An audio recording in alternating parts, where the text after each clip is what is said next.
ನಾಡಿನ ಸಮಸ್ತ ಜನತೆಗೆ ಸಂಕ್ರಾಂತಿ ಹಬ್ಬದ ಶುಭಾಶಯಗಳು. ಶುಭ ಕೋರುವವರು ಮೋಹನ್ ಬಾಬು ಡಿಎಂ, ಸದಸ್ಯರು ದೊಮ್ಮಸಂದ್ರ ಗ್ರಾಮ ಪಂಚಾಯಿತಿ, ಆನೇಕಲ್ ತಾಲೂಕಾ, ಬೆಂಗಳೂರು.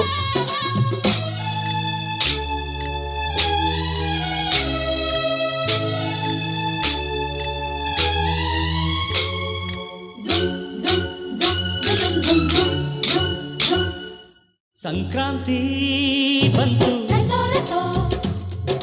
ಮನಸ್ಸಲ್ಲಿ ಮನಸ್ಸು ಎಳ್ಳು ಬೆಲ್ಲ ತೀರಾಯಿತು, ಕೊಟ್ಟು ತಗೋ ಮಾತಾಯಿತು, ಮುತ್ತಾಯಿತು ಮೊತ್ತಾಯಿತು, ಮೈಯಲ್ಲಿ ಏರುತ್ತಿದೆ ಮಮಥನ ಅಂಬುಗಳು.